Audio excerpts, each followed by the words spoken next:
Hey everyone, I'm Chuipka, and in this video, I'll be going over a custom hair shader I created in Blender. It's based off the new PBR standard of replicating the naturalistic properties in hair and fur, making it very intuitive to get realistic results right off the bat, without having to change a whole lot of parameters. So with that being said, let's dive right into my custom shader. The first thing I want to point out are these green sockets, and all they do is represent sort of a header within my shader. Since in Blender you can't actually create custom labels or headers within the node group, I did so by using a shader. So don't plug in any textures or shaders into these sockets because they're not going to do anything, and they're just used for organization's sake and legibility. So moving on to the first parameter being the weight. And the weight is basically just the brightness of the hair. This parameter could be used to further tweak your hair pigment and sort of tweak the melanin values if you choose so. So a value of 1 is going to have full brightness within your hair and full pigment. So as we decrease it, we're going to desaturate the hair and lose all its pigment until the hair is completely black. Next we have the color. The color, of course, as you'd imagine, you could choose any color you'd like, whether it's green, blue, red. This parameter could also be used to input texture maps. So here we got an example of the Blender logo, and we got an example of some tiger stripes. But if you want to use true physical accurate values to get realistic results, we want to use the melanin value. And then to do so, we have to set the color to white because it overrides all the rest of the physical accurate values if you choose to use artistic control. So let's lead into the melanin. The melanin, if you don't know, is just basically the pigment that gives human skin, eyes, and hair their color. So the more melanin you have, the darker your hair will be. So right now we got an example of a melanin, a brown sort of pigment, which is around 0.5. So if we decrease this value all the way to 0, it's going to decrease all the melanin in the hair and give us a result of white. So increasing this value, we'll start to introduce darker pigments. So around 0.2 is where you would expect a blonde sort of hair color to be, and 0.5 to be brown, and if we increase it to 1, we'll get a darker black color. So we'll leave this around 0.2 for now, just to illustrate the next parameter of melanin redness, also known as pheomelanin. And this parameter basically just increases the redness within the hair. So right now we have a value of 0.25, which is a decent value to leave it as if you don't want a whole lot of redness in the hair, but we'll decrease this as to 0 just to demonstrate that there's no redness in the hair. And then if we increase it, we'll slowly introduce the redness and all the way to 1 if you want to go extreme. So we'll just set this back to 0.5. The next value is melanin randomized, and to illustrate this further, I just put this melanin value to 1. So what this value does, it's basically a randomization of melanin values from 0 to 1. So it takes the white, the blondes, the browns, and the blacks, and it randomizes all those pigments within the hair per strand. So let's just rotate this character a bit to better illustrate the example. And as we introduce the melanin randomize, you'll start to notice that stray hairs will pop out with a variation of melanin values. So we could go all the way to the extreme, and then you could see the complete variation within the hair. So this parameter is great if you want to give realistic results to your hair color, because there's no such thing as a solid or consistent hair color. So the next parameter is the randomized scale. And this parameter basically just takes those melanin values and increases the scale of them to clump them up.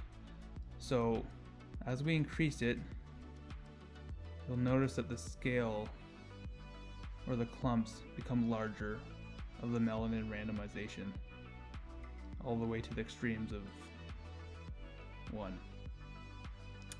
And then next we have the weight. Just like the weight up here, it's just basically the brightness of these melanin values. So this could be used to further tweak, they give a more subtle, realistic result to your hair. So we'll just show you here.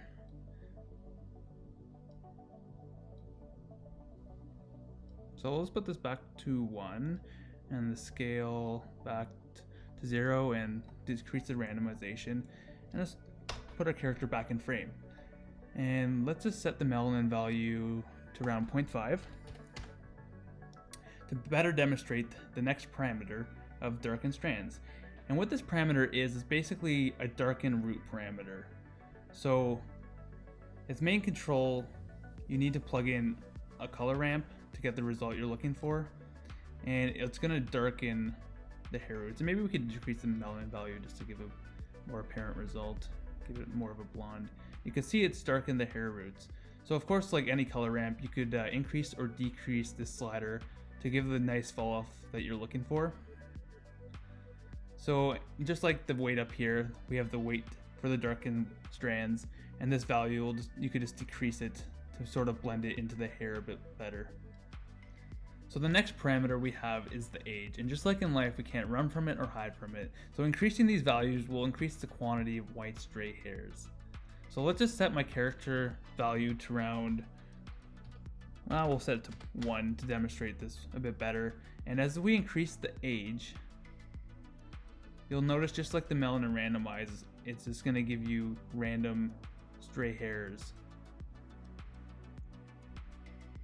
And we'll set this to 1. And then next we have the age scale, similar to the randomized scale.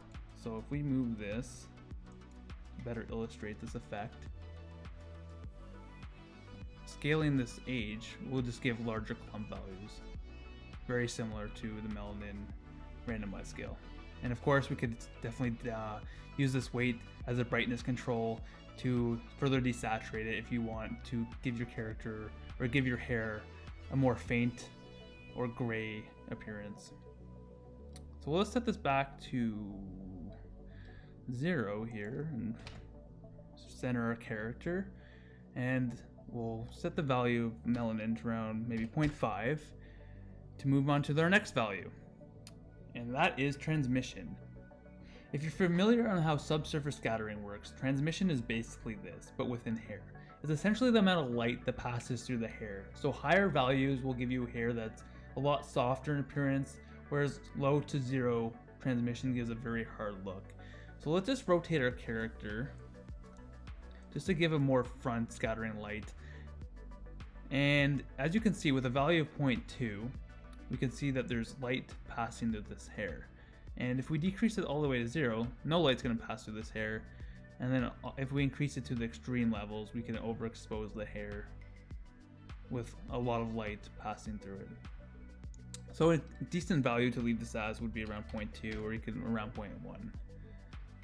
Following, we have the transmission tint. And basically this just changes the transmission color to whatever your heart desires. So you could change it to blue or green or red if you want. And this value is for artistic liberties only, and it's not physically accurate. And if you want realistic results, you'll want to use a value of white. So let's recenter our character here and move on to the specular value. So next is the specular roughness. So let's just rotate our character here just to show the specular highlight a bit more clearly. And what this parameter does, it basically controls the roughness of reflectivity and transmission of the hair. So increasing the value will spread the specular highlight, sort of giving a more rough, diffuse look to the hair, while decreasing the value will give a sharper specular highlight and more reflective highlight. So a good value for hair to leave this as is around 0.2. So next we have is the index of refraction. It serves the same function as any other material, but if you're new to the CG world, all it really does is define the material's Fresnel. And Fresnel, if you don't know, just sums up how reflective something is at a grazing angle. So specular reflections will be brighter near the edges of the surface. So a good default value to leave this as 1.55. Following is the shift. And the shift just controls the way the light is rotated for the reflection and transmission. And an average hair shift between color and ethnicity is around 2 to 3 degrees. So I'll just leave it at 3 degrees. Following, we have the tint lobes. And the tint lobes, they're just parameters really used for artistic liberties. They're best to leave white for realistic results. But if you want to create some funky color reflections, go hairy. So we could give a red sort of specular highlight here, and we could choose a secondary specular tint to maybe a blue, and it's going to combine these parameters into a purple. So I just leave these white if you're looking for a more realistic result. Following, we have diffuse, and the diffuse is basically just how rough the hair is. This parameter is really just meant for artistic control, and it's not used for physical accurate results. But if you want to create hair that's more dry or rough, you just increase this value. So as we increase it, you'll notice that the hair loses almost all specular highlights. So next parameter we have is the dye color. And if you're sick of that sort of mundane, naturalistic hair pigment, you could spice it up by dyeing your hair. So we could choose whatever color we like here. We'll maybe just choose like a green. And the true magic happens within the dye fade. So this parameter is meant to be used with the color ramp. So we'll plug in this color ramp, and it gives us a nice transition with the hair. So of course, increasing or decreasing the value could fade. Oh, and it's not, is it showing? Oh yeah, it is showing. So increasing or decreasing the value could just give a nice transition along the hair.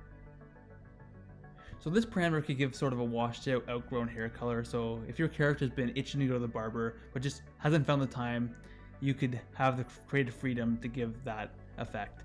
So following, we have the dye weight, and just like any other weight within every parameter, it just controls the brightness of this effect. So 1 being fully lit, and then as we decrease this, we could slowly fade the color to achieve a more faded or natural result. So the next parameter we have is the dye randomize, and just like the melanin randomize or the age, we could adjust this parameter to give a sort of uneven, non-consistent results within the hair.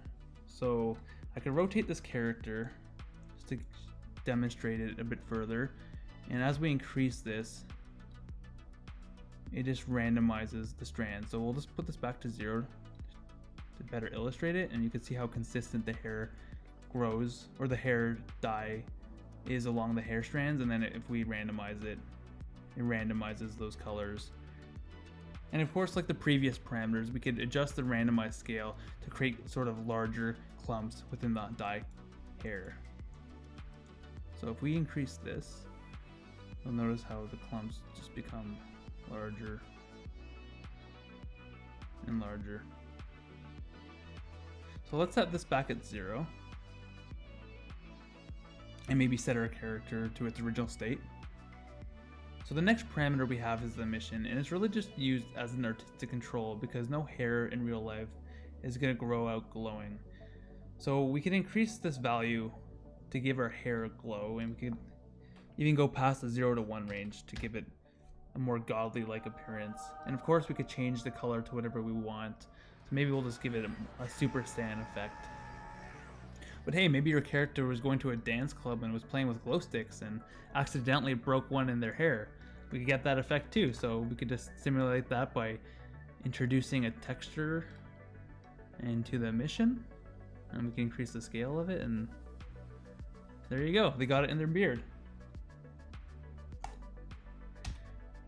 So let's just set this back to 0 or white and remove the emission. So that leaves us with opacity, and what opacity really does is control the visibility of the hair. So a value of white is going to have fully opaque hair, and as we decrease this value, we're going to be increasing the transparency until it's completely transparent. And in this case, the reason why it's not fully transparent and it's still black is because we have to go under our light paths and increase the transparency bounces. So right now we have a value of 8. We can increase it to maybe 30 to illustrate the effect a bit further. As you can notice that the hair just became more transparent as we increased the bounces, but for demonstration's sake, I'm going to leave this at 8. So the opacity control is primarily meant to be used with gradient ramps, and that's sort of why I included it within the title here. And I did similarly with other parameters such as the dye color and the darkened strands, just so you know that you should be plugging in a color ramp within that shader. So we could plug in we could leave this to put this back to white and plug in a color ramp and we're gonna have to reverse this here. And now we could sort of control the fall off of opacity within the hair. And this can just give you a nice sort of softer looking hair. The only downfall of using this parameter to give a softer appearance to your hair is it increases render time significantly, considering you might have to increase the transparency maximum amount of bounces. So with that being said, that sums up my shader. Before I close, I just want to mention that I designed the shader to work within a 0 to 1 range for all parameters, as you can see here, but specifically for the melanin randomize, the age, and the dye randomize. So just stick to the default blender scale and don't use any sort of presets in here, because the way that Blender handles it, it's quite arbitrary and it scales up your mesh, which can directly affect the result of the randomization controls.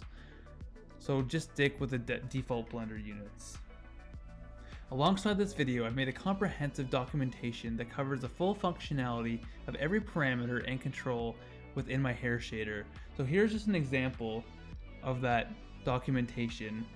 And this, along my shader, can be found on Gumroad and will be listed in the description down below. Did I mention it's free? So download away and let me know what you think. And of course, any donations are very much appreciated. So I hope you enjoyed this overview. Feel free to leave a like and shoot any questions you might have in the comments section below. And don't forget to let me know what kind of video you'd like to see next. So thanks for watching and see you in the next one.